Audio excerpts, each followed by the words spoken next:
Assalomu alaykum. Bugun sizlar bilan demak birinchi ma'ruzani ko'rib chiqamiz. Birinchi mavzuyimiz geografik axborot texnologiyalari haqida umumiy ma'lumot, geografik axborot texnologiyalarining rivojlanish tarixi, ta'riflari va tushunchalari, fanga kirish, geografik axborotlarning rivojlanish tarixi, rivojlanish bosqichlari va fanning umumiy tushunchalari haqida gaplashamiz. Geoaxborot texnologiyalari bu geografik ma'lumotlarni yig'ish, saqlash, tahlil qilish va vizual ko'rinishda taqdim etish texnologiyalaridir. Bu fanni o'qitilishidan asosiy maqsad talabalarga zamonaviy geoaxborot tizimlarining asoslari, amaliy qo'llanilishi va dasturiy ta'minot bilan ishlash ko'nikmalarini berishdan iboratdir. Geoaxborot tizimlari demak yer yuzidagi xaritalar, ob-havo ma'lumotlari, zilzilalar, shu kabi bir necha xil, ya'ni yer bilan bog'liq bo'lgan hodisalarni tasvirlab berish, vizual ko'rinishda tasvirlash, o'rganish, tahlil qilish zarur bo'lgan tizimlarni o'z ichiga oladi. Geoaxborot texnologiyalarining rivojlanish tarixiga keladigan bo'lsak, uni asosiy quyidagi bosqichlarga bo'lishimiz mumkin. Dastlabki davr, ya'ni 1960-yillar. Bu davrda geoaxborot texnologiyalari ilk g'oyalari Kanada va AQShda paydo bo'lgan. 1963-yilda Kanadada Geographic Information System, ya'ni GIS yaratilgan bo'lib, bu dunyodagi birinchi GIS tizimi hisoblanadi. Bu davrda elektron hisoblash mashinalari yordamida xaritalar ustida ishlash imkoniyati paydo bo'ldi. 1970-80-yillar kompyuterlashtirish davri. Bu davrga kelib kompyuter grafikasi va ma'lumotlar bazalari rivojlanib, raqamli xaritalar yaratish imkoniyatini berdi. AQSh Mudofaa vazirligi tomonidan birinchi Global Position System ishlab chiqilishi geoinformatsion tahlil uchun yangi imkoniyatlarni ochdi. Va ESRI Environment System Research Institute kompaniyasi tomonidan 1981-yilda ArcInfo dasturi ishlab chiqildi. Keyingi bosqich 1990-yillarda internet va ochiq tizimlar davri bo'lib, internetning rivojlanishi natijasida onlayn xaritalar, masalan MapQuest, keyinchalik Google Map kabi servislar paydo bo'lgan. 2000-yillarda integratsiya va masshtabli GPSlar, masofadan sotlash, mobil texnologiya integratsiyalari amalga oshirildi.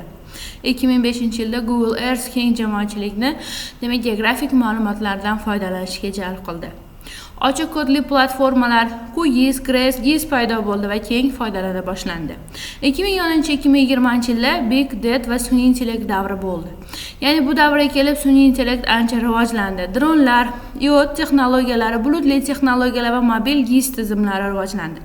Katta hajmdagi geoma'lumotlar, ya'ni Big Data bilan sun'iy intellekt va mashinali o'rganish yordamida tahlil qilina boshladi. Hozirgi davrda va istiqbol. Hozirgi davrda 3D va 4D GIS texnologiyalari qo'llanilmoqda. Vaqt parametrini ham hisobga olgan holatda. Real vaqt rejimida geoma'lumotlarni yig'ish va tahlil qilish imkoniyatlari kengaymoqda.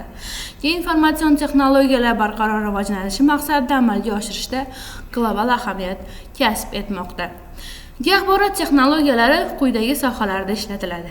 Birinchi asosiy soha bu ekologiya. Havo va suv ifloslanishini kuzatish, o'rmonlarning kamayishi, monitoring qilish, qishloq xo'jaligida yer unumdorligini baholash, hosil prognozi, suv resurslarini boshqarish, transport, yo'l harakatini boshqarish, logistika va navigatsiya tizimlarida, shaharsozlik, yer maydonlarini rejalashtirish, infratuzilma loyihalarini ishlab chiqish, xavfsizlik, harbiy strategiyalar, favqulodda vaziyatlarni boshqarish, tabiiy ofatlarni prognoz qilish, sog'liqni saqlash, epidemiya tarqalishini kuzatish va bashorat qilish.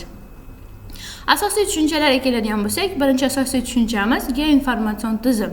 Ya'ni ma'ruzalarimiz keyingi qismlarida, keyingi videolarda GIS deb aytib ketamiz. Bu demak geoinformatsion sistem so'zini kengaytmasi, ma'lumotlar bazasi, kartografiya va tahliliy vositalarni o'z ichiga oladi. Geoma'lumotlar, koordinatalar, xaritalar, raster va vektor ma'lumotlarni o'z ichiga oladi. Texnologiyalar ArcGIS, QGIS, Google Earth, Remote Sensing va boshqa bir texnologiyalardan foydalanishimiz mumkin bo'ladi. Qiziqarli misol sifatida 2020-yilda COVID-19 tarqalishi natijasida Johns Hopkins Universiteti GIS platformasini yaratgan. Ya'ni bu GIS platformasi orqali ana shu COVID-19 qaysi hududlarda, respublika qaysi mamlakatlarda qanaqa darajada tarqalayotganini onlayn holatda kuzatib borish imkoniyatini bergan. Google Maps orqali barchamiz foydalanadigan bu orqali tirbandliklar, transport yo'nalishlarini aniqlashimiz mumkin bo'ladi. Yoki qishloq xo'jaligida dron va sun'iy yo'ldosh orqali kelajakda mana shu hosildorliklarni bashorat qilishimiz mumkin bo'ladi. Axborot texnologiyalari ko'plab axborot texnologiyalarini birlashtirgan kompleksdir. Ularning o'ziga yarasha xos xususiyatlari fazoviy ma'lumotlarni qayta ishlashga yo'naltirishdan iborat. Fazoviy ma'lumotlar boshqa ma'lumot turlari bilan birlashtirilishi mumkin. Bu demak, axborot texnologiyalarini nafaqat yer fanlarida, balki ijtimoiy fanlar, iqtisodiyot, informatika, tibbiyot va menejment kabi fanlarda ham ko'p maqsadli vosita sifatida belgilaydi. Geografik axborot tizimlari turli sohalarda keng qo'llaniladi, jumladan geografiya va kartografiya. Geografik xaritalarni, shu jumladan topografik xaritalarni, yerdan foydalanish xaritalarini, raqamli balandlik modellarini va boshqa bir vositalarni tahlil qilish uchun ham ishlatiladi. Shaharsozlik va rejalashtirish.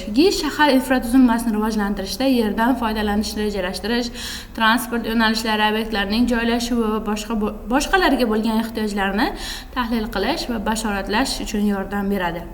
Ergonomiya va qishloq xo'jaligida qishloq xo'jaligi yerlarini boshqarish, optimallashtirish, ekin maydonlarini rejalashtirish, iqlim sharoitlarini tahlil qilish va hosildorlik darajasini aniqlash uchun ishlatiladi.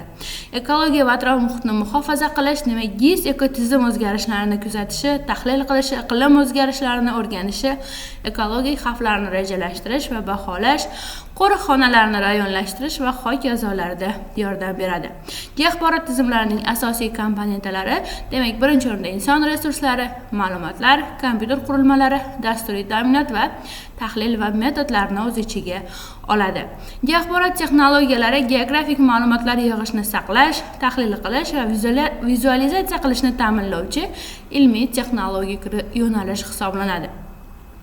Asosiy tarkibiy qismi ma'lumotlar bazasi, qatlamlar, bu yerda qatlam deganda demak xaritaning alohida tematik qismi, yo'llar, daryolar, aholi punktlarini ajratishimiz mumkin.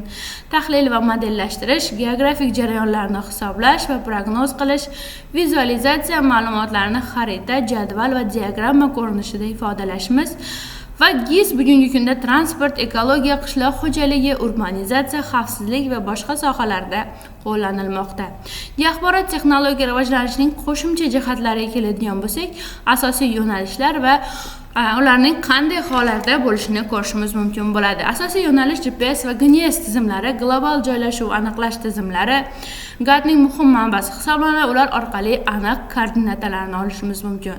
Masofadan zondlash, ya'ni sun'iy yo'ldosh va dronlardan olingan tasvirlar yordamida yer resurslarini monitoring qilish imkoniyati kengayadi. Mobil GIS, telefon va planshetlar orqali joylashuv ma'lumotlarini yig'ish va tahlil qilish imkoniyati.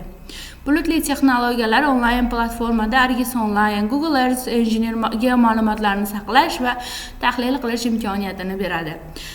Xo'p, 3D va 4D GISlar bor. Shaharsozlik, muhandislik va ekologiya sohalarida fazoviy modellarni uch o'lchamli vaqt parametrini hisobga olgan holda yaratish, katta ma'lumotlar, big data, transport oqimlari, iqlim o'zgarishi, demografik jarayonlarni real vaqt rejimida kuzatish va tahlil qilish imkoniyati.